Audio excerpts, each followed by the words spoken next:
ಎಲ್ಲರಿಗೂ ನಮಸ್ಕಾರ. ಪ್ರಸ್ತುತಪಡಿಸುವವರು ಸುರೇಶ್ HB, ವಿಜ್ಞಾನ ಶಿಕ್ಷಕರು, ಬೆಂಗಳೂರು ಗ್ರಾಮಾಂತರ ಜಿಲ್ಲೆ. ಸಾಮಾನ್ಯ ವಿಜ್ಞಾನದ ಬಗ್ಗೆ ತಿಳಿದುಕೊಳ್ಳೋಣ. ಮಾವಿನ ಹಣ್ಣು ಹಾಗೂ ಇತರೆ ಹಣ್ಣು ಮಾಗಿಸಲು ಬಳಸುವ ರಾಸಾಯನಿಕ ಇಥಲೀನ್. ರಾಸಾಯನಿಕಗಳ ರಾಜ ಸಲ್ಫ್ಯೂರಿಕ್ ಆಮ್ಲ. ವಜ್ರದ ನಂತರ ಕಠಿಣವಾದ ವಸ್ತು ಕಾರ್ಬರೆಂಡಮ್. ಮರಳಿನಲ್ಲಿರುವ ರಾಸಾಯನಿಕ ವಸ್ತು ಸಿಲಿಕಾನ್ ಡೈಆಕ್ಸೈಡ್ ಅಥವಾ ಸಿಲಿಕಾ. ವಸ್ತುವಿನ ಚಿಕ್ಕ ಘಟಕ ಪರಮಾಣು. ಒತ್ತಡವನ್ನು ಅಳೆಯುವ ಸಾಧನ ಮಾನೋಮೀಟರ್. ಜ್ಯೋತಿರ್ವರ್ಷವು ಅಳೆಯುವುದು ನಕ್ಷತ್ರಗಳ ದೂರವನ್ನು. ಕ್ಯಾನ್ಸರ್ ಬಗ್ಗೆ ಅಧ್ಯಯನ ಮಾಡುವ ವಿಜ್ಞಾನಕ್ಕೆ ಆನ್ಕಾಲಜಿ ಎನ್ನುತ್ತೇವೆ. ಅರ್ಬುದ ರೋಗಶಾಸ್ತ್ರ ಎನ್ನುತ್ತೇವೆ. ಬೆಳಕಿನ ವೇಗವನ್ನು ಮೊದಲ ಬಾರಿಗೆ ಅಳೆದವರು ರೋಮರ್. ಬೆಳಕಿನ ವೇಗ 1 ಸೆಕೆಂಡಿಗೆ 3 ಲಕ್ಷ ಕಿಲೋಮೀಟರ್ಗಳು, ಅಂದರೆ 3 × 10⁸ ಮೀಟರ್ ಪರ್ ಸೆಕೆಂಡ್. ರಾಸಾಯನಿಕ ಜೀವ ವಿಕಾಸದ ಬಗ್ಗೆ ಅಧ್ಯಯನ ಮಾಡಿದವರು ಒಪರಿನ್. ಮಾನವನ ದೇಹದ ಸಾಮಾನ್ಯ ಉಷ್ಣಾಂಶ 36.9 ಡಿಗ್ರಿ ಸೆಲ್ಸಿಯಸ್ ಅಥವಾ 37 ಡಿಗ್ರಿ ಸೆಲ್ಸಿಯಸ್ ಅಥವಾ 98.6 ಡಿಗ್ರಿ ಫ್ಯಾರನೈಟ್. ರಕ್ತ ಹೆಪ್ಪುಗಟ್ಟಲು ಸಹಾಯ ಮಾಡುವ ವಿಟಮಿನ್ ಕೆ. ಕೆಂಪು ರಕ್ತ ಕಣಗಳು ಉತ್ಪತ್ತಿಯಾಗುವ ಭಾಗ ಅಸ್ಥಿ ಮಜ್ಜೆ. ಕೆಂಪು ರಕ್ತ ಕಣಗಳು, ಬಿಳಿ ರಕ್ತ ಕಣಗಳು ಮತ್ತು ಕಿರುತಟ್ಟೆಗಳು ಅಸ್ಥಿ ಮಜ್ಜೆಯಲ್ಲಿ ಉತ್ಪತ್ತಿಯಾಗುತ್ತವೆ. ಉದ್ದವಾದ ಮೂಳೆಗಳ ಒಳಭಾಗ ಟೊಳ್ಳಾಗಿದ್ದು ದ್ರವ ತುಂಬಿರುತ್ತದೆ. ಅದನ್ನು ಅಸ್ಥಿ ಮಜ್ಜೆ ಎನ್ನುತ್ತೇವೆ. ಬೋನ್ ಮ್ಯಾರೋ ಎಂದು ಕರೆಯುತ್ತೇವೆ. ವಯಸ್ಕ ಮಾನವರಲ್ಲಿರುವ ಮೂಳೆಗಳ ಸಂಖ್ಯೆ 206. ಮೂಳೆ ಮತ್ತು ಹಲ್ಲುಗಳಲ್ಲಿರುವ ರಾಸಾಯನಿಕ ವಸ್ತು ಕ್ಯಾಲ್ಸಿಯಂ ಫಾಸ್ಫೇಟ್. ಹಿಮೋಗ್ಲೋಬಿನ್ ನಲ್ಲಿರುವ ಪ್ರಮುಖ ರಾಸಾಯನಿಕ ವಸ್ತು ಕಬ್ಬಿಣ. ಹಿಮೋಗ್ಲೋಬಿನ್ ಉತ್ಪತ್ತಿಯಾಗಬೇಕಾದರೆ ಕಬ್ಬಿಣದ ಅಂಶ ಬೇಕು. ಕಣ್ಣೀರು ಉತ್ಪತ್ತಿ ಮಾಡುವ ಗ್ರಂಥಿ ಕಣ್ಣೀರು ಗ್ರಂಥಿ ಅಥವಾ ಅಶ್ರು ಗ್ರಂಥಿ ಅಥವಾ ಲ್ಯಾಕ್ರಿಮಲ್ ಗ್ರಂಥಿ. ಇವು ಮೇಲಿನ ಕಣ್ಣು ರೆಪ್ಪೆಗಳಲ್ಲಿ ಇರುತ್ತವೆ. ಮಾನವನ ದೇಹದ ಹೊರಭಾಗದಲ್ಲಿರುವ ಅತ್ಯಂತ ದೊಡ್ಡ ಅಂಗ ಚರ್ಮ. ಮಾನವನ ದೇಹದ ಒಳಭಾಗದಲ್ಲಿರುವ ಅತ್ಯಂತ ದೊಡ್ಡ ಅಂಗ ಸಣ್ಣ ಕರಳು. ಗ್ರಂಥಿಗಳ ರಾಜ ಅಥವಾ ಮಾಸ್ಟರ್ ಗ್ಲ್ಯಾಂಡ್ ಎಂದು ಕರೆಯಲ್ಪಡುವ ಗ್ರಂಥಿ ಪಿಟ್ಯುಟರಿ ಗ್ರಂಥಿ. ಇದು ಮೆದುಳಿನ ಬುಡಭಾಗದಲ್ಲಿರುತ್ತದೆ. ಬಟಾಣಿ ಕಾಳಷ್ಟು ಗಾತ್ರವನ್ನು ಹೊಂದಿದೆ. ಇದು ಇನ್ನುಳಿದ ಎಲ್ಲಾ ನಿರ್ನಾಳ ಗ್ರಂಥಿಗಳ ಕಾರ್ಯಚಟುವಟಿಕೆಯನ್ನು ನಿಯಂತ್ರಿಸುವುದರ ಜೊತೆಗೆ ಸಮನ್ವಯಗೊಳಿಸುತ್ತದೆ. ರಕ್ತದ ಗುಂಪುಗಳು 4: blood group A, blood group B, blood group AB, blood group O. ಸಾರ್ವತ್ರಿಕ ದಾನಿ ಎಂದು ಕರೆಯಲ್ಪಡುವ ರಕ್ತದ ಗುಂಪು O. ಸಾರ್ವತ್ರಿಕ ಸ್ವೀಕಾರಿ ಎಂದು ಕರೆಯಲ್ಪಡುವ ರಕ್ತದ ಗುಂಪು AB. ಅತಿ ಹೆಚ್ಚಿನ ಕ್ಯಾಲೋರಿಫಿಕ್ ಮೌಲ್ಯ ಹೊಂದಿರುವ ಆಹಾರದ ಘಟಕ ಕಾರ್ಬೋಹೈಡ್ರೇಟ್ಸ್. ಇದು ನಮ್ಮ ದೇಹಕ್ಕೆ ಬೇಕಾದ 80% ಶಕ್ತಿಯನ್ನು ಪೂರೈಸುತ್ತದೆ. ಸಾರ್ವತ್ರಿಕ ಸ್ವೀಕಾರಿ ಎಂದು ಕರೆಯಲ್ಪಡುವ ರಕ್ತದ ಗುಂಪು AB.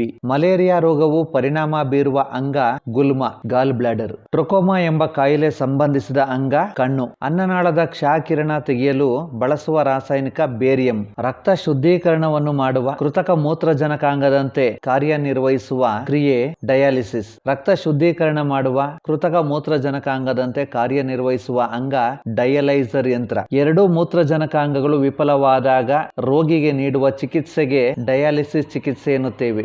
ಮಾನವನ ಪ್ರತಿಯೊಂದು ಜೀವಕೋಶದಲ್ಲೂ ಕಂಡುಬರುವ ವರ್ಣತಂತುಗಳ ಸಂಖ್ಯೆ 46 ಅಥವಾ 23 ಜೊತೆ. ಅವುಗಳಲ್ಲಿ 22 ಜೊತೆ ಕಾಯಜ ಕೋಶಗಳಾಗಿರುತ್ತವೆ. ಇವು ದೇಹದ ಅಂಗಾಂಗಗಳ ಬೆಳವಣಿಗೆಗೆ ಸಹಾಯ ಮಾಡುತ್ತವೆ. 1 ಜೊತೆ ಲಿಂಗ ಕೋಶಗಳಾಗಿರುತ್ತವೆ. ಇವು ಜೀವಿ ಪ್ರೌಢಾವಸ್ಥೆಗೆ ಬಂದಾಗ ಲಿಂಗಾಣುಗಳು ಉತ್ಪತ್ತಿಯಾಗುವ ಸಮಯದಲ್ಲಿ ಬಿಡುಗಡೆಯಾಗುತ್ತವೆ. ಹೆಚ್ಚಿನ ಆಹಾರ ಪಚನವಾಗುವುದು ಸಣ್ಣ ಕರುಳಿನಲ್ಲಿ. ಆಹಾರ ಸಂಪೂರ್ಣವಾಗಿ ಜೀರ್ಣವಾಗುವುದು ಸಣ್ಣ ಕರುಳಿನಲ್ಲಿ.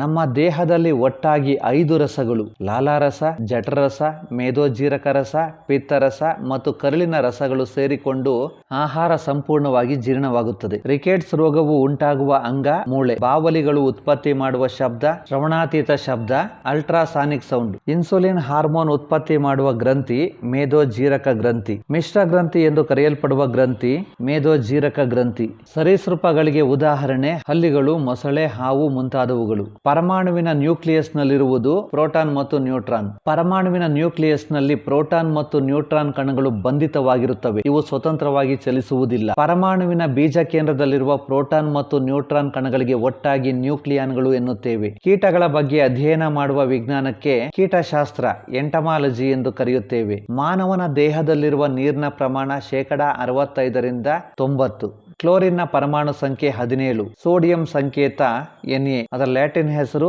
ನೇಟ್ರಿಯಂ.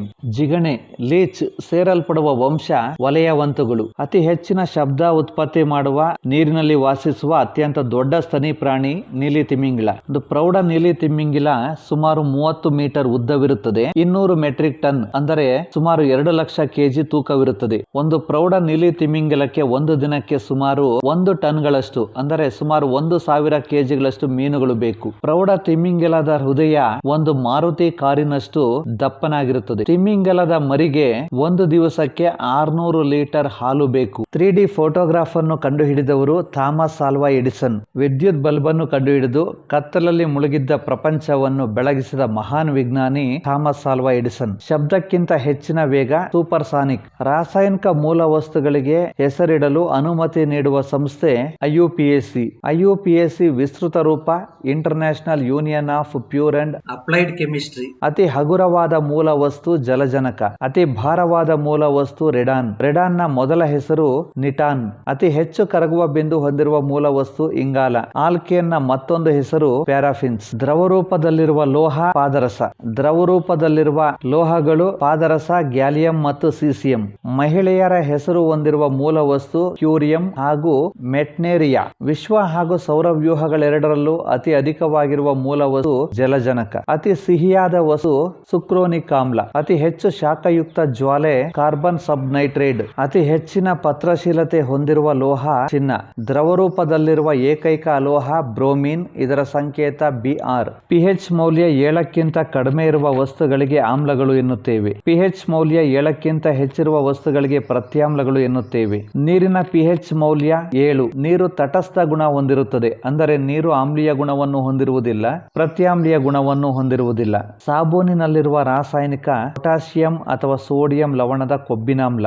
ದ್ಯುತಿ ಸಂಶ್ಲೇಷಣೆ ಕ್ರಿಯೆ ಹೆಚ್ಚು ವೇಗವಾಗಿ ಕಂಡುಬರುವುದು ಕೆಂಪು ಹಾಗೂ ನೀಲಿ ಬೆಳಕಿನಲ್ಲಿ. ಜೀವಕೋಶವನ್ನು ಕಂಡುಹಿಡಿದವರು ರಾಬರ್ಟ್ ಹುಕ್. ಜೀವಕೋಶದ ಕೋಶ ಕೇಂದ್ರವನ್ನು ಕಂಡುಹಿಡಿದವರು ರಾಬರ್ಟ್ ಬ್ರೌನ್. ಜೀವಿಯ ರಚನಾತ್ಮಕ ಹಾಗೂ ಕ್ರಿಯಾತ್ಮಕ ಮೂಲ ಘಟಕವನ್ನು ಜೀವಕೋಶ ಎನ್ನುತ್ತೇವೆ. ಈಸ್ಟ್ ಬ್ಯಾಕ್ಟೀರಿಯಾ, ಅಮೀಬಾ, ಎಂಟಮೀಬಾ, ಹಿಸ್ಟೋಲಿಟಿಕಾ, ಪ್ಯಾರಾಮೆಸಿಯಂ ಇವು ಏಕಕೋಶ ಜೀವಿಗಳು ಅಥವಾ ಪ್ರೋಟೋಜೋವಾಗಳಿಗೆ ಉದಾಹರಣೆಗಳು. ಜೀವಕೋಶದ ಶಕ್ತಿ ಸಂಗ್ರಹ ಕೇಂದ್ರ mitochondria. Power house of the cell mitochondria. ಜೀವಕೋಶದ ಆತ್ಮಹತ್ಯಾ ಸಂಚಿ ಎಂದು ಕರೆಯಲ್ಪಡುವ ಕಣದಂಗ ಲೈಸೋಸೋಮ್ಗಳು. Suicide bags of the cells lysosomes. ಜೀವಕೋಶದ ಪ್ರೋಟೀನ್ ಕಾರ್ಖಾನೆ ರೈಬೋಸೋಮ್. ಜೀವಕೋಶದ ಸಾಗಾಣಿಕಾ ವ್ಯವಸ್ಥೆ ಎಂಡೋಪ್ಲಾಸ್ಮಿಕ್ ರೆಟಿಕ್ಯುಲಮ್ ಅಥವಾ ಒಳ ಜೀವರಸ ಜಾಲ. ಇದು ಜೀವಕೋಶದಲ್ಲಿ ವಸ್ತುಗಳನ್ನ ಒಂದು ಕಡೆಯಿಂದ ಮತ್ತೊಂದು ಕಡೆಗೆ ಸಾಗಿಸಲು ಸಹಾಯ ಮಾಡುತ್ತದೆ. ವಜ್ರವು ವಿದ್ಯುತ್ ವಾಹಕತ್ವ ಹೊಂದಿಲ್ಲ, ಕಾರಣ ಎಲೆಕ್ಟ್ರಾನ್ಗಳು ಮುಕ್ತವಾಗಿರುವುದಿಲ್ಲ ಅಥವಾ ಸ್ವತಂತ್ರವಾಗಿರುವುದಿಲ್ಲ. ನೈಟ್ರೋಗ್ಲಿಸರಿನ್, ಡೈನಮೈಟ್, ಪಿಕ್ರಿಕ್ ಆಮ್ಲ, TNT ಇವು ಸ್ಫೋಟಕಗಳು. ಇಂಡಿಗೋ, ಕಾಂಗೋ ರೆಡ್, ಮೆಲಾಚೈಟ್ ಗ್ರೀನ್ ಇವು ಕೃತಕ ಬಣ್ಣಗಳು. ಕಾರ್ಬನ್ ವಸ್ತುಗಳ ಅಧ್ಯಯನಕ್ಕೆ ಆರ್ಗ್ಯಾನಿಕ್ ಕೆಮಿಸ್ಟ್ರಿ ಎನ್ನುತ್ತೇವೆ, ಸಾವಯವ ರಸಾಯನಶಾಸ್ತ್ರ ಎನ್ನುತ್ತೇವೆ. ಜೀವಶಾಸ್ತ್ರದ ಪಿತಾಮಹ ಅರಿಸ್ಟಾಟಲ್. ಚಿನ್ನ, ಪ್ಲಾಟಿನಂ ಕರಗಿಸುವ ರಾಸಾಯನಿಕ ಅಕ್ವರಿಜಿಯಾ ಅಥವಾ ದ್ರವರಾಜ. 1:3 ಅನುಪಾತದಲ್ಲಿರುವ ನೈಟ್ರಿಕ್ ಆಮ್ಲ ಹಾಗೂ ಹೈಡ್ರೋಕ್ಲೋರಿಕ್ ಆಮ್ಲದ ಮಿಶ್ರಣವನ್ನು ಅಕ್ವರಿಜಿಯಾ ಎನ್ನುತ್ತೇವೆ. ಲೋಹಗಳಲ್ಲಿ ಅತ್ಯಂತ ಹೊಳಪುಳ್ಳ ಲೋಹ ಬೆಳ್ಳಿ. ಬಹಳಷ್ಟು ಲೋಹಗಳು ಬೆಳ್ಳಿ ಬಿಳಿ ಬಣ್ಣ ಹೊಂದಿರುತ್ತವೆ, ಸಿಲ್ವರಿ ವೈಟ್ ಕಲರ್. ಇಲಿ ಪಾಷಾಣ, ಔಷಧ, ಕೀಟನಾಶಕಗಳಲ್ಲಿ ಬಳಸುವ ಅರೆಲೋಹ ಆರ್ಸೆನಿಕ್. ಮಾನವನ ವೈಜ್ಞಾನಿಕ ಹೆಸರು ಹೋಮೋಸೆಪಿಯನ್ಸ್. ಹುಲಿಯ ವೈಜ್ಞಾನಿಕ ಹೆಸರು ಫೆಲಿಸ್ ಟೈಗ್ರಿಸ್. ಸಿಂಹದ ವೈಜ್ಞಾನಿಕ ಹೆಸರು ಫೆಲಿಸ್ ಲಿಯೋ. ಹಸುವಿನ ವೈಜ್ಞಾನಿಕ ಹೆಸರು ಬಾಸ್ ಟೌರಸ್. ಸಮುದ್ರದ ನೀರಿನಲ್ಲಿರುವ ಲವಣಾಂಶದ ಶೇಕಡಾವಾರು 3.5. ಕ್ಲೋರೋಫಿಲ್ ನಲ್ಲಿರುವ ರಾಸಾಯನಿಕ ವಸ್ತು ಮೆಗ್ನೀಷಿಯಂ. ಕಾರಿನ ಬ್ಯಾಟರಿಯಲ್ಲಿ ಬಳಸುವ ಆಮ್ಲ ಸಲ್ಫ್ಯೂರಿಕ್ ಆಮ್ಲ. ವಿನೆಗಾರ್ ನಲ್ಲಿ ಬಳಸುವ ಆಮ್ಲ ದುರ್ಬಲ ಅಸಿಟಿಕ್ ಆಮ್ಲ. ಆಮ್ಲ ಪ್ರತ್ಯಾಮ್ಲದ ಸಿದ್ಧಾಂತ ಬ್ರೋಸ್ಟೆಡ್ ಲೋರಿ ಸಿದ್ಧಾಂತ. ಅಮೋನಿಯಾದ ರಾಸಾಯನಿಕ ಸಿದ್ಧಾಂತ.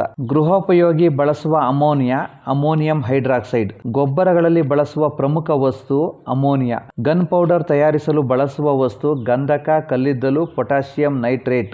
ಜಠರ ರಸದಲ್ಲಿರುವ ಆಮ್ಲ ಹೈಡ್ರೋಕ್ಲೋರಿಕ್ ಆಮ್ಲ. ಮೂತ್ರದಲ್ಲಿರುವ ಆಮ್ಲ ಯೂರಿಕ್ ಆಮ್ಲ. ಚಹಾ ಮತ್ತು ಮದ್ಯದಲ್ಲಿರುವ ಆಮ್ಲ ಟ್ಯಾನಿಕ್ ಆಮ್ಲ. ನಿಂಬೆ, ಕಿತ್ತಳೆ ಹಣ್ಣಿನಲ್ಲಿರುವ ಆಮ್ಲ ಸಿಟ್ರಿಕ್ ಆಮ್ಲ. ದ್ರಾಕ್ಷಿಯಲ್ಲಿರುವ ಆಮ್ಲ ಟಾರ್ಟಾರಿಕ್ ಆಮ್ಲ. ತಂಪು ಪಾನೀಯದಲ್ಲಿರುವ ಆಮ್ಲ ಕಾರ್ಬೋನಿಕ್ ಆಮ್ಲ. ಆಸ್ಕಾರ್ಬಿಕ್ ಆಮ್ಲದ ಮತ್ತೊಂದು ಹೆಸರು vitamin C. Lime water slaked lime ಸುಣ್ಣದ ತಿಳಿ ನೀರು. ಇದರ ರಾಸಾಯನಿಕ ಹೆಸರು ಕ್ಯಾಲ್ಸಿಯಂ ಹೈಡ್ರಾಕ್ಸೈಡ್. ಕಾಸ್ಟಿಕ್ ಸೋಡಾದ ಮತ್ತೊಂದು ಹೆಸರು ಸೋಡಿಯಂ ಹೈಡ್ರಾಕ್ಸೈಡ್. ಕಾಸ್ಟಿಕ್ ಎಂದರೆ ಸುಡುವ ಗುಣ ಹೊಂದಿರುವ ವಸ್ತು ಎಂದರ್ಥ. ಪ್ರತ್ಯಾಮ್ಲ ಬಳಸಿ ತಯಾರಿಸಿದ ವಸ್ತು ಸೋಪು, ಟೂತ್ ಪೇಸ್ಟ್, ಶುದ್ಧೀಕರಿಸಿದ ನೀರು. ಮಿಲ್ಕ್ ಆಫ್ ಮೆಗ್ನೀಷಿಯಾ ಎಂದರೆ ಮೆಗ್ನೀಷಿಯಂ ಹೈಡ್ರಾಕ್ಸೈಡ್. ಮಾನವನ ಜೊಲ್ಲಿನ pH ಮೌಲ್ಯ 6.8.